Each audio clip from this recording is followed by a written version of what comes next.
Para muitos pilotos e entusiastas de motocicletas, a moto esportiva é o ápice da expressão motociclística. A busca por velocidade, desempenho e manuseio incomparável, sacrificando conforto, praticidade e outros aspectos, não é uma preocupação para o purista de motos esportivas. Por décadas, o programa de corridas de um fabricante foi fundamental para o seu sucesso na venda de motos de rua. Inovações nas corridas levaram a inovações nas motos de produção, muitas delas homologadas para uso em corridas. Isso significava que o entusiasta comprava itens de ponta. Houve um tempo em que era possível comprar uma réplica de corrida de moto grande prêmio de 2 tempos, ou mais próximo disso, nos salões de exposição. Mas as coisas realmente mudaram e as motos esportivas de então têm muito pouco em comum com as motos esportivas de agora. As motos esportivas avançaram bem além do ponto de qualquer uso prático para um piloto civil. O poder de compra diminuindo e o valor sempre fugaz do dólar levaram os consumidores a buscar mais valor e praticidade. É um pouco difícil justificar uma Ducati de 25 mil dólares quando seus salários continuam diminuindo ano após ano. A estrutura da moderna moto esportiva está mudando diante de nossos olhos. Eles não estão mais vendendo réplicas de corrida homologadas e intransigentes, mas sim usando tecnologia de corridas de alto nível para se infiltrar em motos mais normais que mais pessoas podem pilotar. Estamos vendo essa grande mudança com a Yamaha R9 e nova Ducati V2. Estamos analisando motos práticas, úteis e divertidas. Vamos falar sobre como elas eram no passado e para onde estamos indo agora.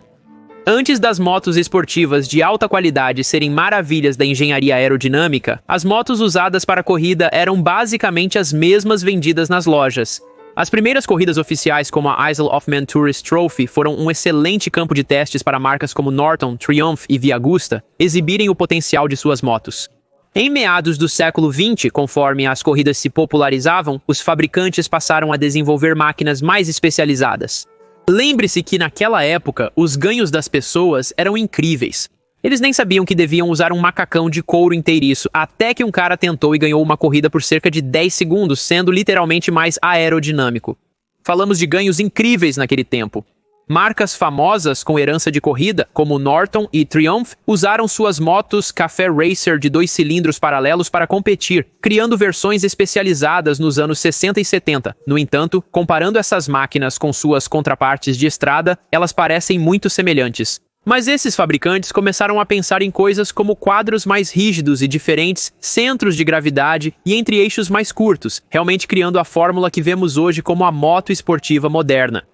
Depois da Segunda Guerra, o Japão tinha muito a dizer sobre se tornar uma potência mundial no motociclismo. Os engenheiros que construíam aviões japoneses precisavam fazer algo, então foram construir indústrias pesadas e motocicletas. Eles são excelentes nisso. Soichiro Honda estava determinado a vencer os europeus no próprio jogo deles, e a Honda desenvolveu uma das motos de corrida mais incríveis de todos os tempos. A RC-166 era uma 250cc inline 6 que podia atingir mais de 20,000 rotações por minuto e ainda é um dos sons mais assustadores do motociclismo. Dê uma ouvida rápida.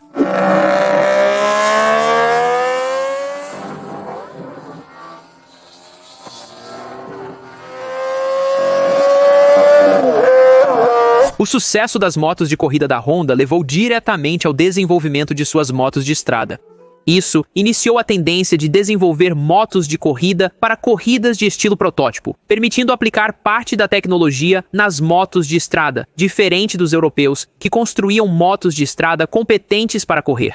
A CB450 foi a primeira tentativa da Honda de competir com as grandes motos da Triumph e Harley-Davidson, mas não teve muito sucesso, então lançaram a CB750 que mudou o jogo. A CB750 pode ser considerada a primeira superbike. Ela tinha um motor 4 cilindros em linha transversal com comandos de válvulas no cabeçote, definindo o padrão para as futuras motos esportivas.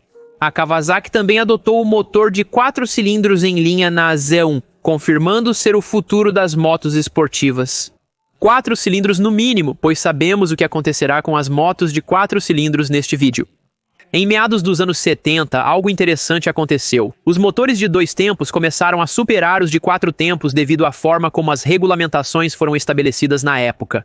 No Grand Prix, você tinha categorias de 125, 350 e 500 cilindradas naquela época, e o único requisito era que sua moto tivesse 500 cilindradas de deslocamento. Os fabricantes logo notaram que se a única regra era ter 500 cc, o motor de 2 tempos era a melhor opção.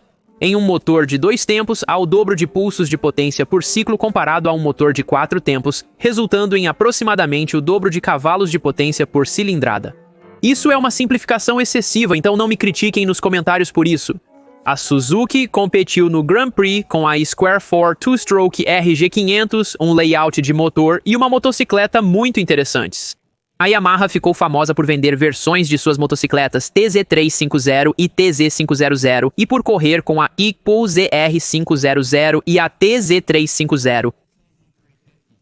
Com picos de potência e habilidades de alta velocidade, essas motos tinham relações de potência-peso insanas, mas sem quadros ou freios à altura, tornando-as armadilhas mortais. Por isso, muitos corredores dos anos 80 pilotavam de maneira atravessada, pois nunca sabiam quando a moto daria um cavalo de pau. Algo interessante começou a acontecer nos anos 80 em relação às máquinas de 2 e 4 tempos e ao que os consumidores recebiam no salão de exposição. Nos anos 80, as motos de 2 tempos foram proibidas de serem vendidas nos Estados Unidos da América. E aos poucos, a série Superbike ganhou mais popularidade que as corridas de Grand Prix, pois as pessoas podiam comprar motos mais semelhantes às usadas nas competições. As corridas de Grand Prix com máquinas de 2 tempos começaram a parecer estranhas para o público. Eles pensavam que não conseguiam mais uma moto de 2 tempos a mais esportiva, mas isso não era relevante para eles. Nos anos 80, havia uma mistura de motos, como a Suzuki RG250, uma máquina de 250 cc, e também a GSX-R 750. E todas essas motos foram pioneiras no que viria a ser o que conhecemos como a moto esportiva moderna. Nos anos 1990, as motos esportivas estavam em destaque. Elas eram absolutamente a categoria de motocicleta mais popular disponível. E os fabricantes estavam fazendo avanços sérios com melhorias em menor peso, melhores quadros, melhor manuseio, motores mais potentes. Foi um momento realmente emocionante. Por exemplo, em 1992, a Honda lançou a CBR 900 Fireblade, que foi um verdadeiro raio na indústria. Pesava apenas 1,8 kg a mais que a CBR 600 e quase 36,28 kg a menos que seu concorrente mais próximo na categoria. Em meados dos anos 90, o World Superbike estava a todo vapor e começando a eclipsar o MotoGP, pois os motores de 2 tempos não eram mais tão populares e não podiam ser vendidos. A Honda teve sucesso no início da série com a VFR 750, mas em meados dos anos 90, a Ducati estava arrasando com a 916, que é, sem dúvida, uma das motos esportivas mais bonitas e influentes já feitas. Quem assistiu na época pode se lembrar de Carl Fogarty como a força dominante na Ducati 916. Por ser muito jovem na época, só posso assistir aos melhores momentos. O motor Desmo L-Twin de 90 graus e 916 cc encontrado na Ducati tinha uma ampla gama de torque e era super bom para corridas. Nessa configuração, isso se mostrou superior aos 4 em linha pontiagudos usados por outros fabricantes. Possuía quadro treliça de cromomolibdênio, braço oscilante de um lado, escapamento sob a cauda e um dos visuais mais atraentes que já vi em uma moto. E o 916 não foi uma exceção para a Ducati. Eles então seguiram com o 996 e o 998. E honestamente, eles tiveram muito sucesso com o 999, mesmo que as pessoas achem que esse é um pouco feio. A influência desta máquina não pode ser subestimada, e você pode vê-la até nas motocicletas italianas modernas como as MV Agustas e a nova Panigale V2. Hoje, as motocicletas estão mais avançadas do que nunca, o que nos fez progredir muito. Considero o Yamaha CP2 da MT-07 uma plataforma comprovada que gera a potência ideal para quase todas as situações.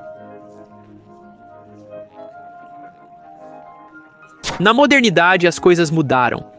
Nos últimos 15 anos, houve ganhos de desempenho em motocicletas, mesmo que marginais.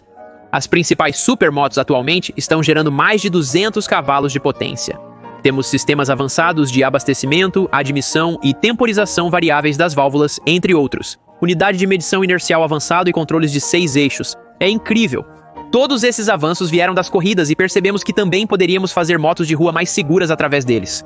Apesar das motos esportivas estarem no auge, sua popularidade está diminuindo. Apesar dos avanços tecnológicos e recursos de auxílio ao piloto, o custo dessas motos, infelizmente, aumentou. Muitos pilotos buscam uma opção mais barata, simples e prática. Por muito tempo, existiam apenas 2 tipos de motos, as cruisers e as esportivas. Hoje em dia, não é mais necessário escolher uma moto esportiva para ter verdadeira performance em uma motocicleta. As motocicletas atualmente são poderosas, mas não pensamos sobre isso. A nova Ducati 5TUL foi lançada com 120 cavalos de potência e as pessoas estão dizendo que é muito lenta. Não consigo acreditar que seja tão lento, mas essa é literalmente a quantidade de potência que um 916 fez, não é lento. É interessante que existe a nova marca de motos Hyper Naked, que tem tanta potência quanto uma super moto old school, mas com ergonomia mais acessível e um design de quadro melhor para uso urbano. Existem cruisers musculosos que são rápidos e inferno, até algumas motos de aventura são bem rápidas. Existe apenas uma variação muito maior para os pilotos que querem a capacidade de ir um pouco rápido, mas também fazer algo mais também. Alto desempenho e potência não se limitam mais apenas a motos esportivas, é o que afirmo. As variantes nuas vendidas há 20 anos eram versões extremamente diluídas de motos esportivas, enquanto agora são altamente multiplataforma com o mesmo motor que suas contrapartes esportivas. A R9 e a MT-09 possuem o mesmo motor. Para aqueles que buscam motos totalmente carenadas, estamos presenciando o ressurgimento de um estilo antigo de motocicleta. Você adiciona coisas como a R7, a GSX, HR, até mesmo a Aprilia RS 660 até certo ponto. É acessível, divertida e oferece muito valor, mas não é tão comprometida quanto uma superbike antiga. As regulamentações mais rígidas de emissões não estão favorecendo as motos esportivas. Está cada vez mais difícil vender motos com alto nível de emissão de hidrocarbonetos e múltiplos cilindros, por isso, grandes gêmeos paralelos estão ganhando popularidade. As motos esportivas de ponta estão sendo empurradas para o território de motos de ralo, onde os preços variam de 25 mil a 40 mil dólares nas concessionárias Ducati. Então, motos esportivas versus agora, o que podemos fazer disso? Pode ser tentador olhar para trás nos livros de história e pensar que as motos esportivas eram incríveis naquela época e que as coisas estão muito piores agora. As motos antigamente eram mais potentes, cruas e analógicas e eram mais comuns. E honestamente, antigos pilotos e simplórios de motos esportivas no Instagram continuam dizendo que a R6 é melhor que a R9 por ter mais potência máxima, ignorando que a R9 tem motor maior e mais moderno, mais eletrônica, quadro mais atual, além de ser mais barata. O mesmo ocorre com a Panigale G2. Muitos reclamam que ela tem 35 cavalos a menos, ignorando que é uma moto totalmente nova, mais leve, acessível e um pouco mais fácil de pilotar. Vivemos em um mundo onde, se você tiver dinheiro, pode ir à Ducati e comprar uma moto de corrida de fábrica com 240 cavalos de potência, semelhante às usadas no World Superbike. 240 cavalos de potência com garantia de fábrica. E além disso, temos opções divertidas e acessíveis que são ótimas na pista e ótimas na rua. Na minha opinião, estamos vivendo a era de ouro das motos esportivas. A distribuição era desigual, então as motos esportivas nos anos 70 e 80 tinham motores 2 tempos loucos, sendo cruas, leves e analógicas nessa época. Nos anos 90, as motos tinham pintura chamativa, faróis redondos duplos e escapamento de rabeta. A Ducati 916 era incrível e a Honda fabricava motos de corrida V4. Tudo era ótimo. Estamos em um dos melhores momentos para motos esportivas, desde que você admita que os modelos mais práticos e voltados para a estrada são bons para a indústria. Se você quer uma moto esportiva super rápida, elas ainda estão disponíveis. E honestamente, se você não quer uma moto esportiva extremamente rápida, pode optar por uma Naked, de aventura ou um Cruiser igualmente velozes. Literalmente qualquer moto pode ser extremamente rápida se você desejar. E honestamente, como eu quero fazer aqui no Yaminoob, se você quer culpar algo, culpe a economia. Se os salários subissem bastante, as vendas de motos esportivas de primeira linha aumentariam, mas infelizmente não é a realidade em que vivemos. O que vocês acham das motos esportivas de então versus agora? Elas são muito suaves, boas ou não aceleram o suficiente? Vocês estão felizes com as ofertas atuais e animados que os fabricantes ainda produzem novidades? Poderiam parar de fazer motos esportivas, mas ainda fazem. Espero que haja entusiastas para manter os motivos vivos. É muito divertido pilotar motos esportivas na pista e na estrada, e eu sempre pararei quando minhas costas pedirem. Agradeço por assistir ao vídeo de hoje. Confira o sorteio da MT-07 no yaminoob.co. Essa é uma doce moto esportiva em uma boa configuração vertical. Esse motor de 2 cilindros paralelos é uma joia, muito torque e muita diversão. Nos vemos na próxima. Até mais.